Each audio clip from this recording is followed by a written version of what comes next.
بسم اللہ الرحمن الرحیم۔ السلام علیکم۔ عام صاحب کے ساتھ ہفتہ اور سالوں جو آپ نشست کو لے کر حاضر خدمت آغاز کرتے ہیں، ہم سے شکریہ آپ کے وقت کا۔ دو موضوعات پہ استفادہ کرنا چاہتا ہوں۔ پہلا سوال آج کی نشست کا یہ ہے کہ ہم یہ دیکھتے ہیں دنیا بھر میں بہت سارے ایسے جانور ہیں جو کہ حرام قرار دیے گئے ہیں، ان کے گوشت کو لوگ نہیں کھاتے، ان کی چربی کو لوگ نہیں کھاتے، ان میں کوئی شک و شبہ نہیں ہوتا، لیکن بعض ایسی نئی صورتیں سامنے آتی ہیں جس میں براہ راست گوشت تو نہیں ہوتا، براہ راست چربی تو نہیں ہوتی، لیکن انہی کے اجسام سے، انہی کے جسموں سے کچھ چیزیں ایکسٹریکٹ کر کے کھانوں میں ملائی جاتی ہیں، مثلا جیسے کہ جیلیٹن ہے، اور بھی اس طرح سے متعلق چیزیں ہوتی ہیں۔ پوچھنا میں آپ سے چاہتا ہوں، قرآن مجید نے حلت و حرمت کی جو گائیڈ لائن دی ہے، جو پرنسپل دیا ہے، جب اس میں یہ کہا ہے کہ سور کا گوشت نہیں کھانا، تو اس میں کیا وہ تمام چیزیں شامل ہیں؟ اور عام طور پہ جیلیٹن کے باب میں یہ استدلال کیا جاتا ہے کہ شاید اس میں کیمیکل کمپوزیشن تبدیل ہو جاتی ہے پروسیس سے گزارنے کے بعد، لیکن جو اس فن کے ماہرین ہیں وہ کہتے ہیں کہ نہیں، یہ ہڈیوں سے اخذ کیا جاتا ہے، ہڈیوں سے تراشا جاتا ہے، لہٰذا کوئی کیمیکل کمپوزیشن تبدیل نہیں ہوتی۔ تو اس صورتحال میں کیا جیلیٹن کا استعمال کیا جا سکتا ہے اگر وہ سور سے ایکسٹریکٹ کی گئی ہو تو؟ نوش میں کیا چیزیں حرام ہیں، کیا حلال ہیں، اس کے اصول اور ان کے اطلاق کی صورتیں میں نے اپنی کتاب میزان میں بیان کر دی۔ اس باب کا نام ہی نوش ہے، کھانا پینا۔ یہ بات بھی جگہ جگہ واضح کی ہے کہ ہمارے دین میں بنیادی ابواب عبادات کے بعد تین ہی ہیں: ایک تطہیر بدن، دوسرے تطہیر نوش، اور تیسرے تطہیر اخلاق، جو سب سے بڑا باب ہے۔ نوش کی چیزوں کے بارے میں ایک تو اصول بیان کر دیا گیا ہے کہ انسان کی فطرت میں اللہ تعالیٰ نے کھانے پینے کی چیزوں کے بارے میں بھی طیب اور خبیث کا فرق رکھا، یعنی بعض چیزیں ہیں جن کو دنیا بھر میں کسی مذہبی تعلیم کے بغیر بھی انسان کھانا پسند کرتا ہے، اچھا سمجھتا ہے، اور بعض چیزوں سے اباح ہوتی ہے، بعض سے بالکل گریز کرتا ہے، بعض کو آنکھ اٹھا کے دیکھنا بھی پسند نہیں کرتا۔ مثال کے طور پر انسان کا اپنا بول و براز ہے۔ ظاہر ہے کہ انسان کو بنایا اس طرح گیا ہے کہ ایک طرف کھاتا ہے، دوسری طرف اس کو نکلنا بھی ہے، تو بول و براز کو کوئی شخص بھی کھانے کے لیے تیار نہیں ہوتا یا پینے کے لیے تیار نہیں ہوتا۔ اسی طریقے سے ہمارے گھروں سے گندا پانی بہہ نکلتا ہے، کون اس کے لیے تیار ہوگا کہ اس کو مشروب وقت سمجھ کر پینا شروع کر دے؟ تو بعض چیزوں کے بارے میں یہ بالکل واضح ہے صورتحال۔ اس کے دو بنیادی اصول ہیں جو ذہن میں رکھنے چاہیے کھانے پینے کی چیزوں کے بارے میں۔ ایک یہ کہ مجھے میری طبیعت اور مزاج کے لحاظ سے ایک چیز سے اباہ محسوس ہوتی ہے، گھن آتی ہے، کراہت محسوس ہوتی ہے، یہ میرے لیے جائز نہیں ہے، مجھے نہیں کھانی چاہیے۔ اس میں تھوڑا بہت فرق بھی واقع ہو جاتا ہے، اس لیے کہ مزاج، افتاد طبع، علف و عادت انسان پر اثر انداز ہو جاتے ہیں، کوئی فرق نہیں پڑتا۔ دوسرے وہ چیزیں ہیں جن کا تعلق جانوروں کے گوشت سے ہے، اس میں یہ رہنمائی کر دی گئی ہے کہ بہیمۃ الانام سب کے سب حلال ہیں، یعنی چوپائے سب کے سب حلال ہیں، مواشی کی قسم کے چوپائے، خواہ وہ ان میں سے ہوں جنہیں ہم پالتے ہیں، وہ قرآن نے گنوا دیے ہیں 8 صورتیں، اور خواہ وہ ہوں جو ان سے ملتے جلتے جنگلوں میں ہیں، جیسے بھیڑ بکریاں ہم پالتے بھی ہیں، کھاتے بھی ہیں، اور ہرن وغیرہ وہ جنگلوں میں موجود ہوتے ہیں۔ تو بہیمۃ الانام حلال ہے۔ اس سے یہ واضح کر دیا کہ تمام درندے ممنوع ہیں جتنے بھی ہیں۔ اب درندوں کے معاملے میں بھی اور ان مواشی قسم کے جانوروں کے بارے میں بھی کچھ چیزوں سے متعلق ابہام پیدا ہو سکتا تھا۔ اس کو رسول اللہ نے بیان فرمایا ہے کہ ایسا ہوتا ہے، دنیا ہے ہی اس طرح سے کہ اس میں چیزیں سیاہ اور سفید میں نہیں ہوتی۔ طیبات و خبائث میں سیاہ اور سفید بھی ہیں، لیکن بعض چیزیں ایسی ہیں کہ بینہما مشتبہات، ان میں یہ بھی لگتا ہے کہ ٹھیک ہی ہے اور اس سے اباح بھی ہوتی ہے، فیصلہ کرنا ذرا مشکل ہو جاتا ہے۔ اس میں اللہ تعالیٰ نے اپنی وحی کے ذریعے سے رہنمائی کر دی ہے، اور رہنمائی کرتے وقت صرف یہی نہیں کیا کہ چند چیزوں کے بارے میں بتا دیا ہے کہ یہ حرام ہے. جیسے 4 چیزیں قرآن نے بیان کی ہیں. یہ آیت 3-4 مقامات پر آئی ہے. حرمت علیکم المیتہ سے شروع ہوتی ہے. تو صرف یہی نہیں کیا بلکہ اور بھی بعض چیزیں واضح کی ہیں. مثلاً یہ بتایا ہے کہ خون تمہارے لیے حرام ہے. اب ظاہر ہے کہ جس وقت ہم جانور کو ذبح کرتے ہیں تو کتنے ہی اچھے طریقے سے کیوں ذبح نہ کریں، کچھ نہ کچھ خون لگا ہوا رہ جاتا ہے. آنتوں سے بھی آپ جتنا چاہے نچوڑ لیں. بہرحال بارہا دیکھا ہے کہ گوشت پکانے کے لیے رکھتے ہیں تو بعض اوقات اس میں سے خون ٹپک رہا ہوتا ہے. بعض جانوروں میں بھی اس کی نوعیت ایسی ہوتی ہے کہ یہ تو نہیں ہے کہ ایک بہتے ہوئے خون کا فوارہ چھوٹ پڑتا ہے، لیکن کچھ نہ کچھ خون وہاں بھی ہوتا ہے. جیسے مچھلی ہے مثال کے طور پر، ٹڈی ہے مثال کے طور پر. اسی طرح کا معاملہ ہم دیکھتے ہیں کہ بعض حلال جانوروں کے اعضاء میں بھی ہے. جیسے تلی ہے، جیسے جگر ہے، یعنی وہاں پر بھی ایسے ہی لگتا ہے کہ جیسے خون سے بنی ہوئی. تو رسالت مآب صلی اللہ علیہ وسلم نے بھی اس کو واضح فرمایا اور قرآن نے بھی اس کی طرف بنیاد فراہم کر دی کہ میں نے جو چیز خون میں ممنوع قرار دیا وہ دم مسفوح ہے، بہتا ہوا خون ہے، گشنگ بلڈ، اس کو ممنوع قرار دیا. اسی طریقے سے سور کے بارے میں ابہام تھا کہ یہ درندہ ہے یا یہ مواشی کی قسم کا ہے.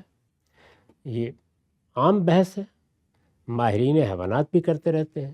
چنانچہ ہمیں معلوم ہے کہ اب اس میں کوئی شبہ ہی نہیں کہ اس کو اگر آپ اس کی صنف کے لحاظ سے دیکھیں تو یہ بکری کی صنف سے ہے، لیکن اس کی کچلیاں بھی ہیں، یہ گوشت بھی کھاتا ہے. تو اس اشتباہ کو دور کیا اور فرمایا، لیکن وہاں ایک لفظ کا اضافہ کر دیا. جیسے دم کے بارے میں دمم مسفوحہ، بہتا ہوا خون، گشنگ بلڈ. اسی طرح یہاں پر بھی یہ نہیں کہا کہ تم سور کو نہ کھاؤ، بلکہ کہا کہ لحم الخنزیر، خنزیر کا گوشت نہ کھاؤ. تو اس طرح یہ بتا دیا کہ جتنی چیزیں بھی حرام کی گئی ہیں ان سب چیزوں میں یہ ملحوظ رکھا گیا ہے کہ جو ان کا عرف استعمال ہوتا ہے اس سے بات آگے نہ بڑھائی جائے.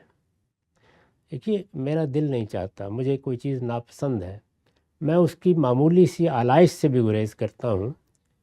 یہ چیز اچھی ہے، آپ جتنی چاہے احتیاط کر لیں، لیکن اللہ تعالیٰ کو تو سب انسانوں کو ہدایت دینی ہوتی ہے. تو اس میں پہلی چیز جو قرآن مجید نے واضح کی ہے وہ یہ واضح کی ہے کہ عرف استعمال میں لفظ کا اطلاق کس پہ ہوتا ہے. جب ہم گوشت کہتے ہیں تو استعمال کے عرف میں گوشت کس کو کہتے ہیں؟ اس پر بڑی نفیس بحث کی ہے زمخشری نے کشاف میں نے اس کو نقل بھی کر دیا ہے. قرونوش کے باب میں وہ پوری عبارت نقل کر کے بتایا ہے کہ عرف استعمال کا اطلاق ہوگا، لہٰذا عرف استعمال سے آگے آپ نہیں لے جائیں گے. اسی اصول کا اطلاق کر کے پھر یہ بتایا جاتا ہے کہ مچھلی پر اس کا اطلاق نہیں ہوگا، اگرچہ اس میں بھی کچھ خون موجود ہوتا ہے، وہ مری ہوئی ہوتی ہے تب بھی آپ اس کو کھا سکتے ہیں. ٹڈی پر اس کا اطلاق نہیں ہوگا. اسی طریقے سے تلی اور جگر کے بارے میں بھی خود رسول اللہ نے اس بات کو واضح کر دیا. تو اس سے جو ایک مذہبی ذہن کے اندر چیز پیدا ہوتی ہے کہ وہ متعلقات میں منطقی لحاظ سے اترتا چلا جاتا ہے اور اپنے لیے بڑی مشقت اور مصیبت پیدا کر لیتا ہے، اس کی نفی کر دی. یہ بتا دیا کہ نہیں، استعمال کے عرف میں لفظ جتنا بولا جاتا ہے بس اس سے آگے حرمت نہیں جائے گی. احتیاط ایک الگ چیز ہے، وہ جتنی بھی تم چاہے کر لو. اسی کا ایک لازمی نتیجہ نکلا، وہ یہ ہے کہ جس وقت، یعنی پہلی چیز تو یہ ہو گئی، اس کا لازمی نتیجہ یہ نکلا کہ جس وقت کسی چیز پر کوئی ایسا کیمیائی عمل ہو جائے کہ اس کی حقیقت تبدیل ہو جائے، یعنی اس کی ٹرانسفارمیشن ہو جائے. اس کی بہت سی مثالیں ہیں.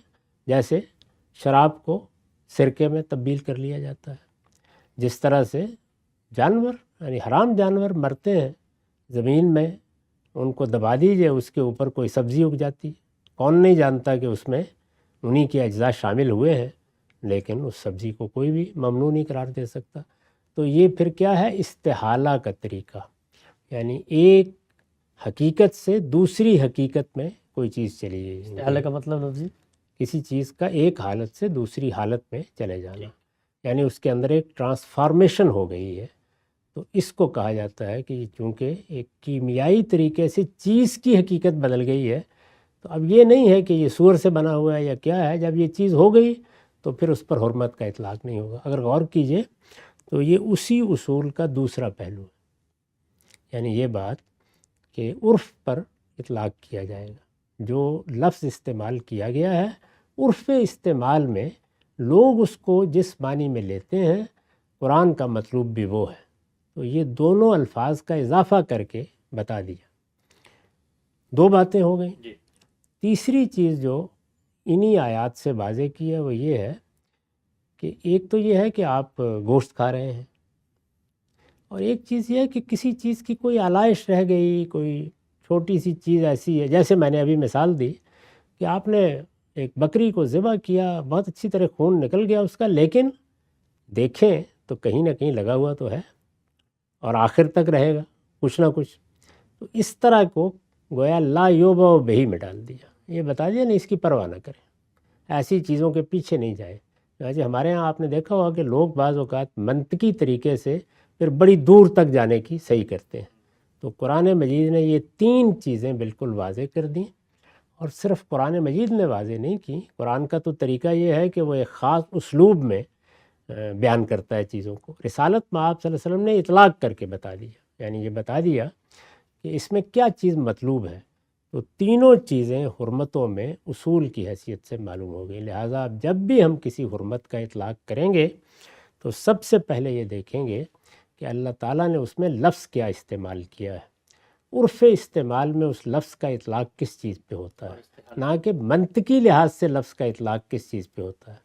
یعنی میتہ ہونے کے اعتبار سے منطقی طور پر تو مچھلی بھی مردہ ہے اور بکری بھی مردہ ہے، لیکن ہم مچھلی پر اطلاق نہیں کریں گے، اس لیے کہ اس کے لیے مردار کا لفظ عرف استعمال میں نہیں بولا جاتا۔ تو یہ بات بالکل واضح کر دی، اس سے دونوں نتیجے نکل آئے، یعنی یہ بھی نکل آیا کہ عرف استعمال تک محدود رہے، گوشت کھانا ممنوع ہے، باقی چیزوں پر ممانعت یا حرمت کا اطلاق ہی نہیں ہوتا۔ یعنی شیر ہے، چیتا ہے، یہ بھی حرام ہے، جتنے بھی ہیں۔ ہمارے ہاں لوگوں نے سور کو بہت اہمیت دے ڈالی ہے، سارے درندے حرام ہیں، لیکن کیا ان کی کھال کو استعمال کرنا ممنوع ہے؟ کیا ان کے بالوں کو استعمال کرنا ممنوع ہے؟ کیا ان کی ہڈیوں سے کوئی دوا بنا لینا ممنوع ہے؟ کوئی چیز بھی ممنوع نہیں ہے، ان کا گوشت کھانا ممنوع ہے۔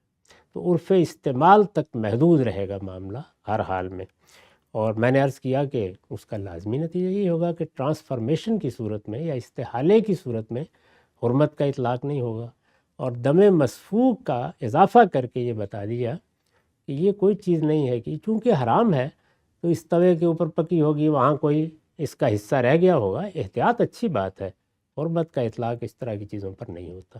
تو یہ تینوں چیزیں بالکل واضح ہیں، اسی اصول پر جیلیٹن کو دیکھنا چاہیے، اسی پر باقی چیزوں کو دیکھنا چاہیے۔ ٹھیک، نقطہ بالکل واضح ہو گیا۔ اچھا غم صاحب، یہ بات جو آپ کی سمجھ میں آئی جیلیٹن کے باب میں، اصول کی روشنی میں اگر اطلاق کریں کہ کیمیکل کمپوزیشن اگرچہ تبدیل نہیں ہوئی، یعنی جو کچھ ہڈیوں میں سور کی موجود تھا اسی کو ایکسٹریکٹ کر کے جیلیٹن بنا لیا گیا ہے، لیکن قرآن نے چونکہ لحم الخنزیر کا ہے، گوشت کھانا ممنوع ہے، تو اس میں آگے کوئی معاملہ ہو رہا ہے تو اس پہ حرمت کا اطلاق نہیں کیا جائے گا۔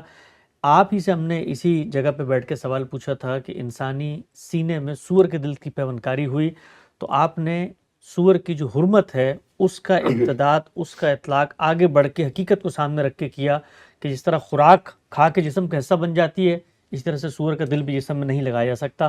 تو وہاں پر بھی یہ سوال ہوگا جب لحم الخنزیر کو کھانے سے منع کیا ہے تو لحم الخنزیر کو لگانے میں کیا پرابلم ہے؟ لحم الخنزیر سے منع کیا، یعنی اللہ تعالیٰ نے، میں نے تو کھانے کا لفظ استعمال نہیں کیا، یعنی یہ بتایا ہے کہ اس کی حرمت کا اطلاق کس پر ہوگا، لحم الخنزیر پر ہوگا، اس کے متعلقات زیر بحث نہیں قرآن ہیں۔ نے تو کھانے کو زیر بحث بنایا نا، لا ریب کھانا ہی زیر بحث ہے، لیکن جس چیز کو کھانا ممنوع قرار دیا گیا ہے وہ چیز کیا ہے، تو اس کی حقیقت بھی آپ متعین کریں گے تو اسی کے لحاظ سے کریں گے، اور اس کا اطلاق بھی کریں گے تو اسی چیز پر کریں گے۔ تو میں نے اس وقت یہ بتایا تھا کہ جب ہم گوشت کھاتے ہیں تو گوشت کھا کے کیا چیز بنتا ہے، ہمارے اعضاء بنتا ہے، تو یہاں در حقیقت الی ما یولو علیہ ہے، یہ حقیقت کا اطلاق نہیں ہے بلکہ بین ہی وہ چیز ہمارا جسم بن گئی ہے، تو اس لیے اس پر اس کا اطلاق ہوگا۔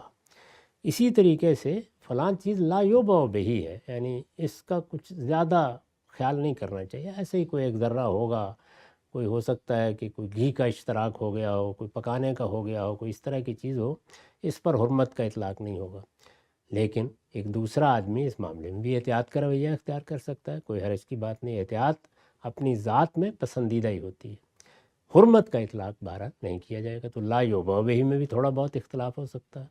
اسی طرح سے علامہ یولو علیہ بھی اجتہادی اطلاق ہے، اس میں بھی کوئی شخص مجھ سے اختلاف کر سکتا ہے، اصول سمجھنے چاہیے۔ تو میرے نزدیک وہاں اطلاق ہوتا ہے، اس لیے کہ وہ چیز بین ہی لحم الخنزیر ہی ہے، یعنی اس کا جو دل ہے وہ لحم الخنزیر ہی ہے، یا کسی اور حرام جانور کا ہے، شیر کا ہے، چیتے کا ہے۔ پھر عرض کر دوں کہ یہ خنزیر بیچارہ ہمارے ہاں بہت بدنام ہو گیا ہے، سارے درندے ممنوع ہیں، خنزیر پر تو اس کا اطلاق اس لیے کر کے بتایا ہے کہ وہ مشتبہ ہے، یعنی جہاں حرمت بالکل واضح ہے وہ شیر اور چیتا ہے، یا اس طرح کے دوسرے جانور جیسے کتے ہیں یا بلیاں ہیں، جتنے بھی درندے یا درندوں کی قسم کے جتنے جانور پائے جاتے ہیں۔ تو یہ بات کہ یہ چیز لا یوبا بہی ہے، یہاں ٹرانسفارمیشن ہو گئی ہے، اس کا فیصلہ کریں گے نا کچھ لوگ، تو عین ممکن ہے اس سے کچھ اختلاف بھی ہو جائے۔ اس طرح کے اختلافات میں فتوے نہیں لگانے چاہیے، دوسرے کی رائے کا احترام کرنا چاہیے۔ یہی بات میں نے پچھلے دنوں رضاعت کی حرمت کے بارے میں عرض کی تھی کہ اس میں بھی اپروچ کا یا معاملے کو دیکھنے کا یا جو میتھڈالوجی آپ نے اختیار کی ہے اس کا کچھ اختلاف ہو سکتا ہے۔ اصول میں نے واضح کر دیا کہ عرف استعمال کا لحاظ کیا جائے گا، چنانچہ اس کے لازمی دونوں نتائج یہ ملحوظ رکھے جائیں گے اور ان پر حرمت کا اطلاق نہیں ہوگا۔ اور اسی طرح کا معاملہ چھوٹی موٹی کسی چیز کے اوپر، جیسے کہ خون رگوں کو لگا رہ گیا، اس پر کیا جائے گا، یا مچھلی میں بھی کہیں لوگ دکھا دیں گے تھوڑا بہت خون ہوتا ہے، تو لا یوبا بھی ایسی چیزوں پر اطلاق نہیں کیا جائے۔ ہم سب تک جو بات سمجھ میں آئی ہے وہ یہ کہ سور کا گوشت کھانا ممنوع ہے، گوشت اس کے متعلقات چربی وغیرہ آپ نہیں کھا سکتے، لیکن اس کے جسم سے کوئی چیز ایکسٹریکٹ کی گئی ہے تو اس کو کھانے میں کوئی ممانعت نہیں ہونی چاہیے ہے، پہلی چیز۔ دوسری یہ کہ کیمیکل کمپوزیشن تبدیل ہو جائے کسی چیز کی تو اس پر بھی ممانعت نہیں رہتی، اور تیسری یہ کہ عرف استعمالی میں جو چیزیں ہم جس طرح بیان کرتے ہیں کھانے پینے کی، اس میں کوئی ذرہ آ گیا کسی ریسٹورنٹ کے اندر، کسی جگہ پر سور بھی قریب میں پک رہا تھا، اس سے کوئی قطرہ اٹھ کے ادھر آ گیا، تو اس طرح کی چیزوں پر بھی حرمت کا اطلاق نہیں کیا جاتا۔ اچھا ہم صاحب، یہ جو اصول آپ نے بیان کیا، میں تھوڑی سی جسارت کر رہا ہوں اسی کو سمجھنے کی۔ کوئی شخص یہ بھی تو کہہ سکتا ہے کہ جی آپ نے لحم الخنزیر کہہ کے خنزیر کے گوشت تک اس کو رکھ لیا، تو قرآن نے تو لا تاکلوا بھی کہا ہے، کھانے پینے کی بات کی ہے، تو اب کھانے پینے سے آگے آپ کیوں منطقی طور پہ جا رہے ہیں کہ جی گوشت کو جسم کا حصہ نہیں بننا چاہیے؟ کیونکہ جب قرآن نے کھانے پینے کا لفظ استعمال کیا ہے تو مطلب تو یہ ہے کہ پالو گے، کاٹو گے، ذبح کرو گے، منہ میں ڈالو گے، اندر جائے گا، ایک نفسیاتی اثر سب کچھ ہوگا۔ یہاں پر تو یہاں سے اس کا دل اٹھا کے اندر ڈال دیا، تو جب آپ لحم کے باب میں آگے منطقی طور پہ نہیں جاتے تو پھر کھانے پینے کے باب میں اس کو جسم میں ڈالنے میں کیوں شامل کرتے ہیں؟ نہیں، اس میں صحیح اپروچ یہ نہیں ہے۔ کچھ چیزیں جن کا نفسیاتی اثرات ہوتا ہے، جیسے میں نے ایک چیز کو دیکھا، دیکھنے سے مجھے کراہت ہوتی ہے، گھن آتی ہے۔ کچھ چیزیں جن کا کوئی اس طرح کا نفسیاتی اثرات نہیں ہوتا، یعنی حرام چیزوں میں، یعنی کچھ چیزیں بالکل ایسے ہیں، مثال کے طور پر بول و براز ہے، دیکھ کے ہی آدمی کو کراہت آتی ہے، اور اگر وہ اس کو منہ میں ڈالے گا تو اس کی نفسیات پر بھی اثر ہوگا۔ میں نے عرض کیا کہ بعض چیزیں ان میں یہ پہلو نہیں ہوتا، آپ ان کو ہنیر مریا کھا سکتے ہیں، ان سے کوئی کراہت نہیں ہوتی، ان سے کوئی نفسیاتی اثر بھی نہیں ہوتا، وہ آپ کے جسم کا جا کے حصہ بنتی۔ ظاہر ہے کہ حرمت کی حقیقت تو یہی ہے نا، یعنی حرمت کیوں قائم کی گئی ہے؟ اس کو آپ کے جسم کا حصہ بننا ہے جا کے، وہ بین ہی جسم کا حصہ بنا کے آپ نے اس کے اندر لگا دیا، ظاہر ہے کہ اس پر میں اطلاق کروں گا اس چیز کا۔ دوسرا آدمی کہتا ہے جی اس میں تو کھانا ضروری ہے، لیکن کھانا ضروری ہے یہ بات ٹھیک نہیں ہے کسی طریقے سے بھی، یعنی کھا کے ہونا کیا ہے وہ اہم ہے۔ یعنی میں نے جب کسی چیز کو کھایا تو کیا ہوا؟ وہ میرے جسم کا جزء بن گئی، وہ میرا بدن بن گئی، اور اسی چیز کو پاکیزگی کے خلاف سمجھا جا رہا ہے۔ کوئی چیز میرے جسم کو لگ گئی یہ ظاہری پاکیزگی ہے، کوئی چیز میرے جسم کا جزء بن گئی یہ باطنی پاکیزگی ہے، کسی چیز سے مجھے ذہنی کراہت ہوئی یہ ذہنی پاکیزگی ہے۔ تو یہ سارے ہی پہلو ہیں جن کو درجہ بدرجہ ملحوظ رکھنا چاہیے۔ اسی لیے میں نے عرض کیا کہ اس میں اس چیز کی بڑی اہمیت ہے کہ کوئی آدمی احتیاط کا رویہ بھی اختیار کرتا ہے، یعنی ہمیں دین بتاتے وقت دونوں چیزیں واضح کرنا ہوتی ہیں۔ ایسے ہم کہتے ہیں کہ یہ 2 رکعتیں تو فرض ہیں، لازماً پڑھنی ہیں، اس کے بعد نوافل شروع ہو جاتے ہیں، مستحبات شروع ہو جاتے ہیں۔ حرمتوں میں بھی ایسے ہی ہوتا ہے کہ یہ چیز تو بالکل ممنوع ہے، اس کے قریب بھی نہیں جانا چاہیے۔ البتہ یہاں احتیاط یا کراہت، آپ دیکھیں نا ہمارے فقہا نے اس میں مکروہ تحریمی، پھر مکروہ تنزیہی، یہ اصطلاحیں کیوں اختیار کی؟ اس لیے کہ درجے ہو جاتے ہیں، یعنی ایک چیز سے ہمیں زیادہ کراہت محسوس ہوتی ہے، ایک سے کم تر کراہت محسوس ہوتی ہے، ایک سے اس سے کم تر کراہت محسوس ہوتی ہے۔ تو یہی معاملہ بعض چیزوں کے اثرات کے لحاظ سے بھی ہوتا ہے۔ ان تمام چیزوں کا لحاظ کر کے درجہ بدرجہ لوگوں کو متنبع کرنا چاہیے۔ مثال کے طور پر حرام کسی چیز سے کوئی چیز آپ نے کشید کر لی ہے تو ظاہر ہے کہ یہ بیان ہی وہ چیز نہیں ہے، لیکن کہاں سے کشید کی ہے؟ لحم سے کشید کی ہے، یعنی جس کے اوپر عرف کا استعمال ہوتا ہے، یہ بہت اہم نقطہ وہاں میں اس کو بھی کھانا گوارا نہیں کروں گا۔ یعنی شوربہ نکال لیا مثال کے جی طور ہاں، پہ کچھ چیز۔ تو وہ کشید کرنے کا جو عمل ہے وہ کہاں سے ہوا ہے؟ لحم سے ہوا ہے تو اس پر لحم ہی کا اطلاق کیا جائے گا، لیکن ان چیزوں سے ہوا ہے جن پر عام طور پر لفظ لحم نہیں بولا جاتا تو نوعیت بالکل تبدیل ہو جائے گی۔ تو ہر چیز کو اس کی جگہ پر رکھ کر دیکھا جائے گا، اور اس میں یعنی میتھڈولوجی کے لحاظ سے یا اصول کے لحاظ سے تھوڑا بہت اختلاف بھی ہو سکتا ہے۔ اس طرح کے اختلافات میں ہر شخص کی رائے کا احترام کرنا چاہیے۔ ٹھیک۔ اچھا ہم سب آخری سوال، آپ نے فرمایا جس وقت قرآن نے کہا بھئی کھاؤ نہیں، تو ظاہری بات ہے کھانے کی حقیقت ہے کہ وہ چیز جا کے آپ کے جزو بدن بن جائے گی، اس سے آپ توانائی طاقت حاصل کریں گے، آپ کے جسم کا حصہ بن جائے گی۔ تو کوئی شخص تو یہ بھی کہہ سکتا ہے نا کہ جب قرآن نے کہا کہ بھئی سور کا گوشت نہ کھاؤ، تو گوشت بھی اصل میں غذا تھی جو لوگ عام طور پہ کھاتے تھے سور سے۔ اب کل لوگ اگر سور کی جو چمڑی ہے اس کو چبانا شروع کر دیں تو ہم گوشت کی حقیقت کو دیکھیں گے کہ خوراک کے طور پہ سور کو استعمال کرنے سے منع کیا گیا ہے، تو وہاں پر گوشت زیر بحث آ گیا، لیکن حقیقت یہ ہے کہ خوراک کوئی نہ حاصل کی جائے سور سے۔ تو کل کوئی اس کی چربی چبانے لگ جائے، چمڑی چبانے لگ جائے، یا اس کی ہڈیوں کے گودے کو چوسنے لگ جائے، تو ہم تو اسی حقیقت پہ جائیں گے نا جس حقیقت کا اطلاق آپ نے کھانے کے ہم لیے یہ کہیں گے کہ یہ چیز ناپسندیدہ ہے، آپ کو ایسا نہیں کرنا چاہیے۔ یہ متعلقات کی چیزیں ہیں، حرمت کا اطلاق وہیں تک رہے گا جہاں تک قرآن مجید نے لفظ کو استعمال کیا ہے، یہی بتایا گیا ہے۔ یعنی دیکھیے کراہت تو مجھے کسی حضور نے اس کو کتنی خوبی کے ساتھ واضح کیا، گو آپ پکا کے رکھ دی گئی تو آپ نے نہیں کھائی، آپ کے سامنے ایک جلیل القدر صحابی بیٹھے ہوئے ہیں، انہوں نے پوچھا کیا حرام ہے؟ آپ نے فرمایا کہ نہیں، لیکن میں اس کو پسند نہیں کرتا۔ تو یہاں کیا چیز ہے؟ یعنی وہی چیز ہے کہ ہمیں کوئی چیز دیکھنے میں کراہت محسوس ہوتی ہے، گھن سی آتی ہے، نہیں اچھی لگتی، نہیں کھانی چاہیے، کیونکہ طیبات ہیں جن کو حلال کیا گیا ہے، خبائث ہیں جنہیں ممنوع کیا گیا ہے۔ تو طیبات اور خبائث کا عمومی اطلاق ہوگا، وہ ہمارا مزاج، ہماری افتاد طبع، ہماری فطرت، ہمارا تجربہ کرے گا، لیکن جہاں جہاں کہیں اشتباہ تھا اس کو دور کر کے ایک اعتدال قائم کر دیا گیا ہے، اور یہ بتایا گیا ہے کہ یہ چیزیں تمہیں اس طرح دیکھنی ہے، اس میں حرمت کا اطلاق یہاں تک ہوگا۔